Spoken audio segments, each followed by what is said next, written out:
Pada suatu malam, Sri Susuhunan Surakarta bermimpi melihat seberkas sinar. Ia berusaha mengejar sinar itu. Namun, sinar itu mendadak menghilang tidak berbekas. Dalam mimpi berikutnya, Sri Susuhunan melihat kembali seberkas sinar, dan ternyata datangnya dari setangkai bunga yang sangat indah. Dalam mimpinya itu, terdengar suara gaib, yang mengatakan bahwa barang siapa dapat memiliki setangkai bunga Wijaya Kusuma, maka semua keturunannya akan menjadi raja di Kasuhunan Surakarta. Ia menyuruh Adipati Rekso untuk mencari orang yang mengetahui ciri-ciri bunga Wijaya Kusuma. Adipati Rekso kebingungan mencari orang yang mengetahui ciri-ciri bunga Wijaya Kusuma. Ia tetap saja berjalan hingga tanpa dirasakannya telah sampai ke rumahnya. Ketika ia hendak masuk ke pekarangan rumahnya, ia melihat orang tua yang sedang berteduh. Adipati Rekso memanggil orang tua tersebut untuk diajak berteduh di rumahnya. "Ki, mari berteduh di pendapa." Hujannya semakin deras. "Ayo, mari, Ki." "Terima kasih, Jeng Adipati. Apakah hamba pantas berteduh di pendapa?" "Ayolah, tidak perlu Kisanak berpikir seperti itu. Semua manusia itu sama. Mari masuk." Mereka berdua lalu masuk ke pendapa. Mereka duduk sambil berbincang-bincang. Dari perbincangan itu, Adipati Rekso mengetahui bahwa orang tua tersebut bernama Kiai Surti. Ternyata, Kiai Surti orang yang sakti dan mengetahui ciri-ciri bunga Wijaya Kusuma. Adipati Rekso kemudian membawa Kiai Surti menghadap kepada Sri Susuhunan di Kesultanan Surakarta. Dalam hatinya, Sri Susuhunan ragu apakah benar orang tua tersebut mengetahui tentang bunga Wijaya Kusuma yang diimpikan. Untuk menghilangkan rasa penasarannya, Sri Susuhunan bertanya kepada Kiai Surti tentang ciri-ciri bunga Wijaya Kusuma. Kiai Surti menyimpulkan bahwa bunga Wijaya Kusuma berada di Pulau Majeti atau tepatnya berada di Pulau Nusa Kambangan yang berada di wilayah pantai selatan, termasuk wilayah Kabupaten Cilacap, Provinsi Jawa Tengah. Sri Susuhunan Surakarta memerintah Ki Patih untuk mencari 40 prajurit yang gagah dan tangguh. Ke-40 prajurit dan Ki Patih berangkat dengan menggunakan beberapa kapal layar. Ketika kapal-kapal layar yang mereka tumpangi hampir sampai di tempat tujuan, tiba-tiba ombak besar menghantam kapal mereka. Para prajurit dan Ki Patih berusaha sekuat tenaga mengendalikan kapal-kapalnya agar tidak oleng dan tenggelam. Sebagian prajurit mengeluarkan air yang masuk ke kapal dan berusaha menjaga keseimbangan kapal agar tidak tenggelam. Namun, ombak semakin besar dan disertai suara petir yang bergemuruh sehingga para prajurit kewalahan.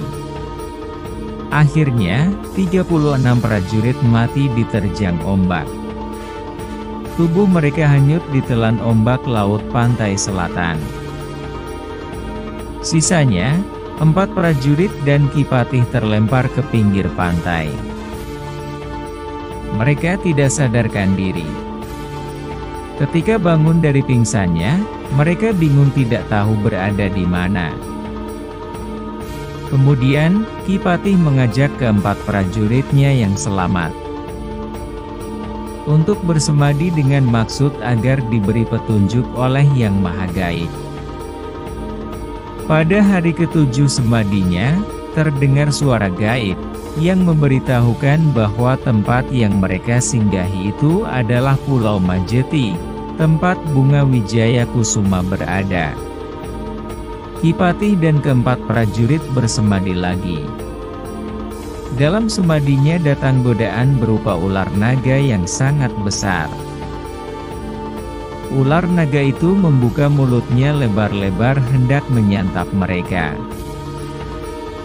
Dari mulut naga itu keluar semburan api yang diarahkan kepada mereka. Mereka tetap saja konsentrasi tidak tergoda oleh godaan naga yang hendak memangsanya.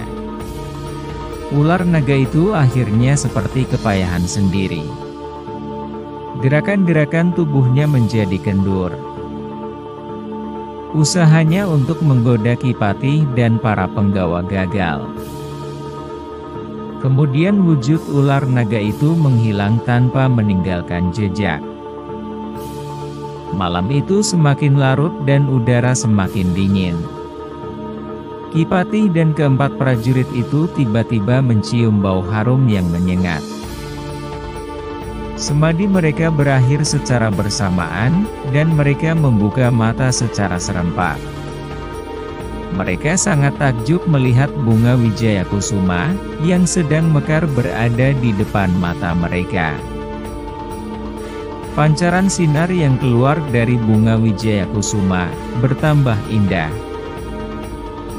Suasana malam itu mendadak berubah, yang tadinya sangat dingin mendadak jadi hangat. Melihat keadaan seperti itu, Ki Patih dan para prajurit terpukau. Mereka tidak bosan-bosannya memandangi Bunga Wijaya Kusuma yang sedang mekar itu. Namun, tiba-tiba bunga yang sedang mekar itu terlepas dari tangkainya, dan jatuh tepat ke dalam mangkuk yang telah disediakan oleh Ki Patih. Sinarnya mendadak jadi berkurang, tetapi harumnya tetap semerbak. Akhirnya, Bunga Wijaya Kusuma itu dapat dikuasai oleh Ki Patih dan keempat prajurit. Ki Patih kemudian mengajak keempat prajurit mempersiapkan diri untuk kembali ke Surakarta. Tidak lupa, Ki Patih membawa mangkuk yang berisi Bunga Wijaya Kusuma itu. Ia membungkus bunga itu dengan kain. Ki Patih membawa bunga itu dengan hati-hati. Di Kasuhunan Surakarta, Sri Susuhunan tampak gelisah dan resah. Sejak keberangkatan Ki Patih dan ke-40 prajuritnya untuk mencari Bunga Wijaya Kusuma, Sri Susuhunan selalu tegang. Ia merasa resah dan selalu gelisah menanti hasilnya. Dari hari ke hari Sri Susuhunan menanti dengan tidak sabar. Pada suatu hari, Adipati Rekso memberitahu Sri Susuhunan bahwa ada berita tentang Ki Patih dan para prajuritnya. Dari berita itu dikabarkan bahwa hanya satu kapal layar yang kelihatan, sedangkan yang lainnya tidak tampak. Sri Susuhunan sangat terpukul mendengar berita itu. Ia merasa sedih karena banyak prajuritnya yang tidak kembali. Ia memerintah Adipati Rekso menyiapkan penyambutan kedatangan Ki Patih dan keempat prajuritnya yang selamat. Sri Susuhunan duduk dan menengadahkan kedua tangannya untuk memohon kepada Yang Maha Kuasa agar Bunga Wijaya Kusuma yang ditebus dengan banyak pengorbanan itu tidak menjadi sia-sia.